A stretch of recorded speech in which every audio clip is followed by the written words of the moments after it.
don't ever come between a man and his meal. I never forgot that either. Most niggas would have to run the streets for years to learn a lesson that profound. It took me 2 seconds. Never get between somebody and their paper.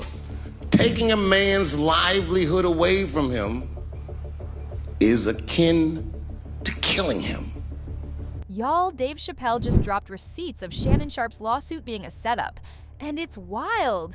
Y'all know how Shannon got sued a couple of days ago by a Jane Doe who claimed that he allegedly SA'd her multiple times, right?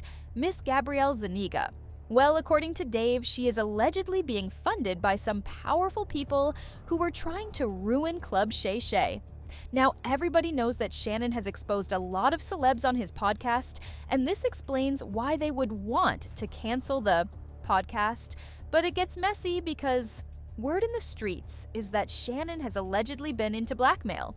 Allegedly, he blackmails powerful people with dirt he gathers during the taping of his show. Well, it looks like his luck has finally run out.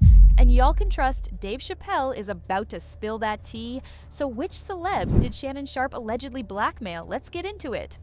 Well, one thing about Mr. Dave Chappelle is he's going to tell a joke, but he ain't gonna tell you no lies when. Club Shay first started popping off, Dave was one of the first to warn Shannon about how he needed to be careful about exposing celebs now.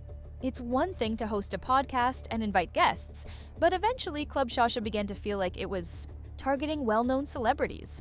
If we know anything about these celebrities, it's that they dislike being exposed, especially by other celebrities. For this reason, when Cat Williams appeared on Club Shay last year in his notorious interview, Dave issued a warning to Shannon. What part of the game is this? He ate the ninjas. He didn't say anything about these white boys. None of these white boys function like that. Cat is one of the best painters in the game. So why are you drawing ugly pictures of us? Stop hurt people. Hurt people, but I'm a hurt person that never hurt people. And he does it all the time. Additionally, he charged that they were attempting to destroy the careers of his fellow black comedians, saying, "If I told my story, it would break your heart. I lost everything and never told on anybody." And he is acting like the arbiter of truth. Cat listen my F with Cat hard. But D, tell me what part of the game FS up another ninja's paper? What part of the game is it about telling on another ninja? And to be honest, it was easy to understand why he felt this way, because celebrities were becoming enraged with Shannon. It was one thing for fans to criticize them or come up with conspiracy theories, but it was quite another for another celebrity to appear on another celebrity's podcast and say things like, "I suppose that's where the loyalty is." But there were a lot of things said on Club Shay Shay. I know that you all remember Cat Williams' interview, which essentially set the tone for 2024 and all the exposés of the ripple effect. This video has received over 80 million views and is the most watched podcast interview on the platform. However, it irritated a lot of celebrities, which is where Shannon Sharpe's problems began. If we're going to be honest, Cat really went in on these celebrities, and some people thought that he was acting hating because his career hadn't been going well the previous few years. Cedric the Entertainer was one of the first celebrities he went in on, and Cat accused him of stealing jokes from other comedians and then passing them off as his. Nobody knows why liars lie, and that's why I had to come on the program. Cedric did the same thing. Cedric told you when you asked him, did you steal Cat Williams' joke? Yeah. He said, it don't line up. How it don't line up that I did it on TV in 2018? You came to see me at the Comedy Store do it in 2019 and then did it on the Kings of Comedy. Like, what doesn't line up? This is a televised joke that Mark Curry helped me punch up and get to the level that it was. The same Steve that went to go watch Mark Curry do his whole sitcom and then stole everything Mark Curry had. He didn't call Cedric out for being a fraud because he didn't write his own jokes, instead of stealing jokes or depending on other people to write jokes for him. Cedric's sitting here telling you why he ain't a movie star. He over here look like a walrus. You didn't say nothing. He can't even get his arms off his stomach sitting over here. Why I'm not a movie star. What? It's a situation. He never wrote anything. Remember, when Cedric the Entertainer starts, he's supposed to be singing, dancing, and telling jokes. That's why he's called the Entertainer. Right. We found out he can't sing, can't dance, and doesn't write jokes. He did 4 comedy specials. They're so bad, Shannon, they're not available on Netflix or Tubi. Can I say that again for the audience? They're so bad that they're not available on Netflix or Tubi. You don't think Ced's a good comedian? The world doesn't think that, sir. I have 12 comedy specials. He has 4 specials that are not available on Netflix or Tubi. For clear reasons, Cedric did not enjoy Cat Williams' attempt to criticize him in that way, so he criticized him on Instagram, saying, "Our vision is history regardless of whatever Cat's opinion, my career can't be reduced to one joke." Cat Williams claims as his, "I've been in over 40 movies. My specials and brands speak volumes about who I am, the people I have put on. Include Cat in the Hat at the Gibson Amphitheater.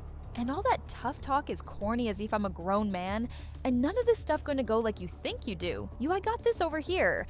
Cedric wasn't the only one who took jabs. Kevin Hart also joined in and called Cat a straight-up clown who belongs in a circus on social media. To be honest, it's difficult to be angry at Kevin for retaliating because Cat had already thrown some serious at him before accusing him of being a fraud who fakes his entire extremely successful image and claims that a lot of what people see is just smoke mirrors. According to Cat, Kevin has been selling a version of himself that doesn't really match the truth. In 15 years in Hollywood, no one in Hollywood has a memory of going to a sold-out Kevin Hart show, there being a line for him ever getting a standing ovation at any comedy club.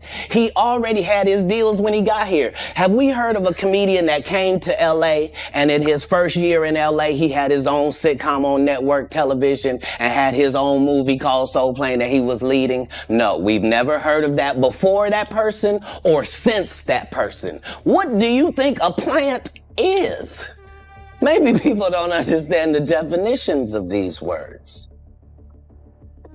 He just did his documentary with Chris Rock where he shows you that his whole upbringing in comedy was on the East Coast. The drama really began when Cat started criticizing the industry, claiming that he was blackballed for speaking the truth and refusing to follow Hollywood's rules.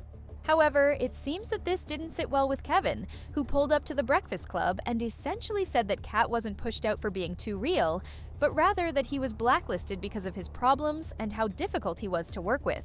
To be fair, Cat's attacks on Kevin weren't completely random, because they had been at odds for what seemed like forever.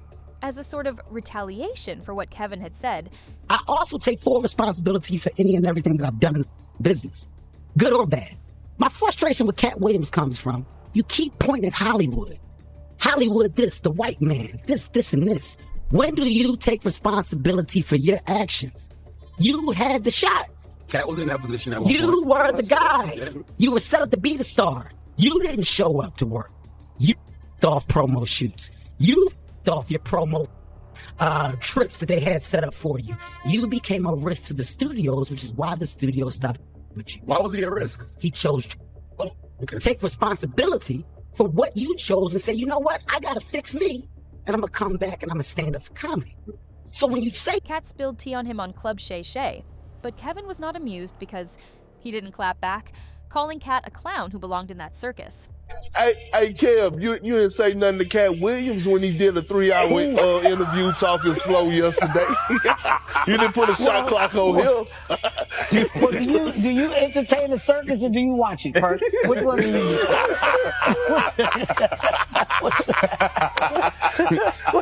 What do you do? You watch it. You go, man, look at that lion riding the bike. That's what you say. Shannon and Cat received a lot of criticism for this interview, and they were harassed for weeks. Rapper Mace accused Shannon of being anti-black, pointing out that she became very quiet when a white person confronted her and that she was much more vocal when discussing black issues. And thirdly, you call yourself coming at me, right? You want to be aggressive with me, right? Listen, you showed poise, respect, wherewithal, resolve, compassion, reverence, for Skip Bayless. Why are you so aggressive anytime somebody black say something? The man said, put your glasses on, and you put your glasses back on. Don't play with me. Put your glasses back on, Shannon. Now, Kat's interview already had folks giving Shannon and his podcast a side eyes, so things really hit the fan after Monique showed up. Shannon was already walking on a fine line, and once Monique started calling out Tyler Perry and Oprah by name, it started to feel like Shannon had an agenda, like he was purposefully targeting big-name black comedians. Then that interview pretty much confirmed what people were saying. Much like Cat Williams, Monique didn't hold back when it came to calling people out, especially Oprah and Tyler Perry and Kevin Hart. She had smoked for all of them. And Monique got blackballed by Oprah and Tyler after she refused to do extra promo for Precious without getting paid. Let her tell that she had already done the job that she was contractually obligated to do. But when she said no to unpaid press runs, things allegedly went left. And I mean fast. But let's be real here. Getting blackmail in Hollywood isn't some minor setback, it's a domino effect once. A couple of major power players like Oprah and Tyler turned their backs. Everybody else tends to fall in line. People didn't want to touch Monique with a 10F poll, scared they'd end up on the wrong side too. But according to Monique, Kevin Hart actually stepped in and tried to be a real one. He tried to show her support and made it seem like he was genuinely down for her when things were falling apart. Monique said that Kevin really made it seem like he had her back and telling her he was her ride or die, even though she was already blacklisted and treated like an outsider in the industry. She then believed him too because he came off like he genuinely cared. But after all those promises, he flipped on her too, just ghosted her like she never existed. And the part that hurt the most, he didn't even have the guts to cut ties himself. And he just sent other people to do the dirty work, but it didn't stop there. She claimed to have audio evidence of him throwing her under. The bus and graveling at Tyler for his own gain. You, Yes. and I need to get it off my chest early. Because that's why I'm looking at you now, like, why are you going into that? Because I told you we could not talk till I dealt with you. Okay, go ahead. Listen, okay. So let me say this to you. The day I watched Skip Bayless lose himself with you, and that's what he did. He lost himself. And when I watched Skip Bayless say to you, put them goddamn glasses back on, boy. Now, I know he didn't say goddamn and boy, but that's what everybody heard.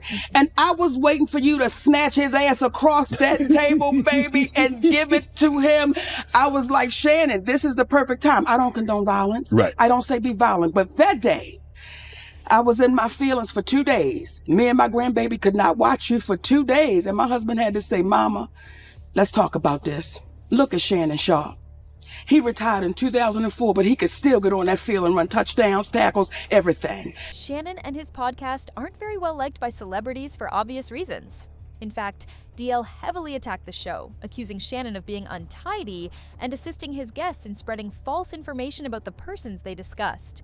Well, Club Shay Shay is getting messier and messier.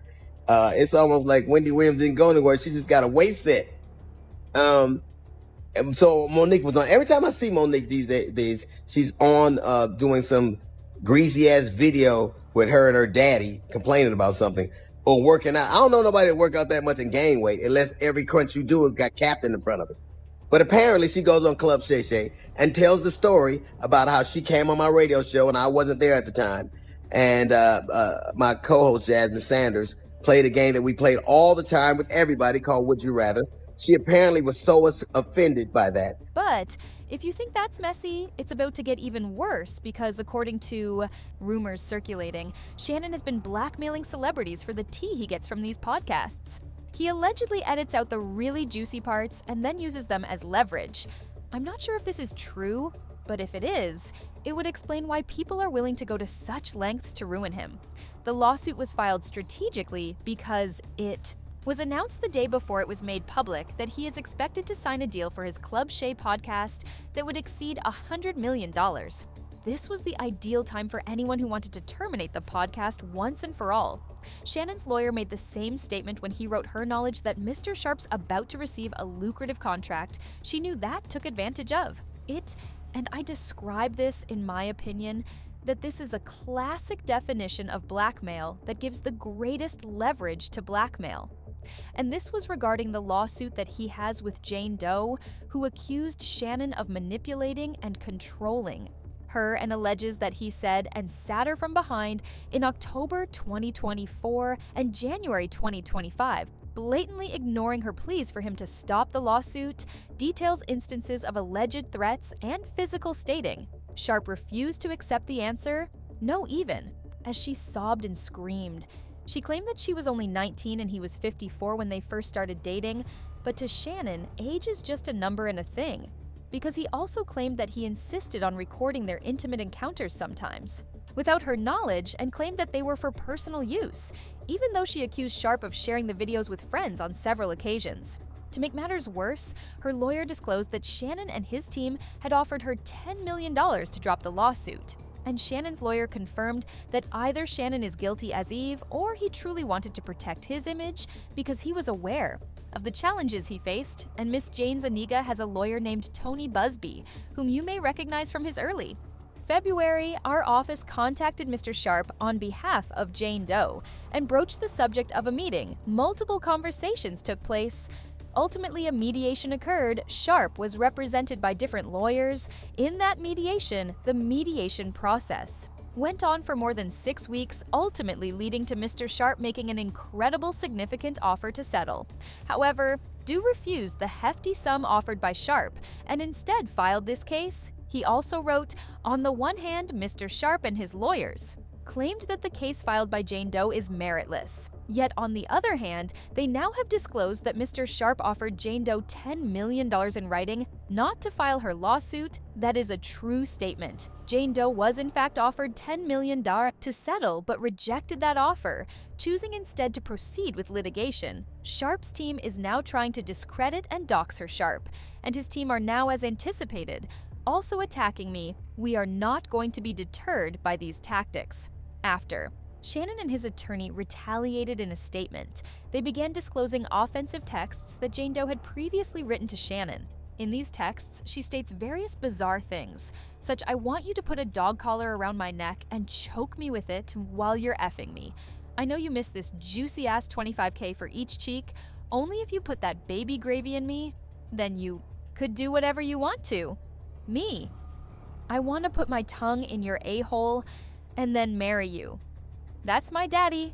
I want you to put a big black baby in me.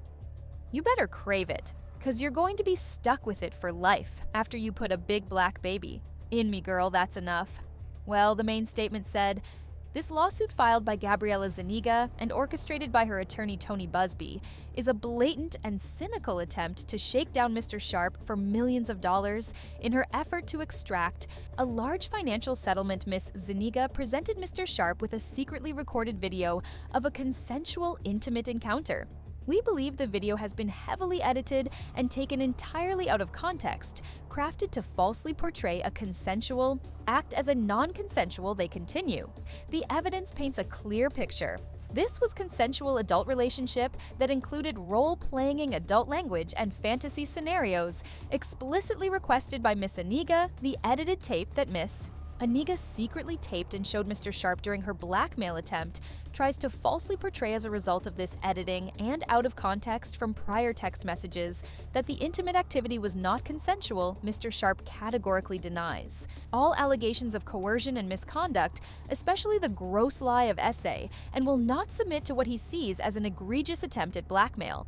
He stands firmly by the truth and is prepared to fight these false claims vigorously in court. He looks forward to vindication through due process and a judgment based on the facts in the law. However, Jane Doe's lawyer Tony Busby claimed that the texts were sent before the alleged essay incident even happened. He wrote, every text that Mr. Sharpe's counsel released today, purportedly from Jane Doe, are dated prior to the alleged brutal set forth. In Jane Doe's case, those texts were obviously released in an effort to distract the public's attention from the allegations in Jane Doe's lawsuit. It won't work. He also leaked his own set of texts where she said, I cried when you left because I begged you to put a protection on and not put it in my behind, and you didn't listen. I don't care what our history is. No means, no Shannon. And I don't know how to process this. And in response, Shannon asked if he could call her later. However, Busby wasn't finished with Shay Shay since he also made public an audio recording in which Shay Shay threatened to strangle Gabriella instead. I don't know. Anything I say, you're just gonna like get mad at and you're just gonna hang up on me, so I feel like... I'm not gonna hang up on you. Here's what it is. What does that even mean? Nothing yet. You want to be a dick to me now, so. I don't want to be... Don't manipulate me. Oh, Lord have mercy. If you say that one more time, I'm gonna fucking choke the shit out of you when I see you. I don't...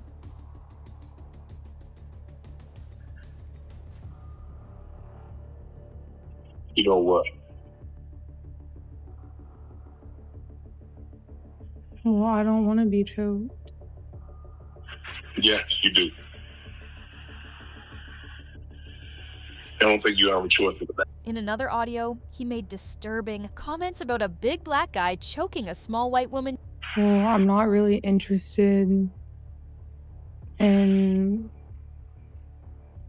getting choked, so I guess we're going. Yeah, I might choke you in public.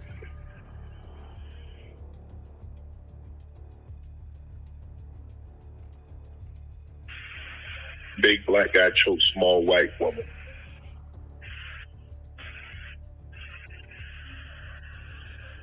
It's not a good look, Shannon. Not a good look that you did with the shit you did to me.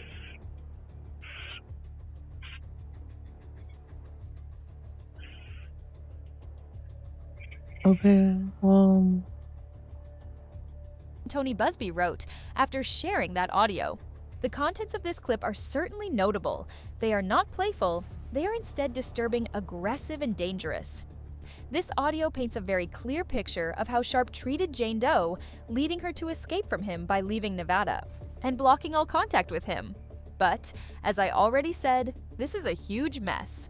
When you think about what Dave Chappelle said about this being a targeted attack, it starts to make sense. I mean, Shannon's top agents don't need a 100 million platform to give him more reason to expose them even more. There's a lot going on here. Let me know what you think about Dave's claims in the comments, and then watch this next video.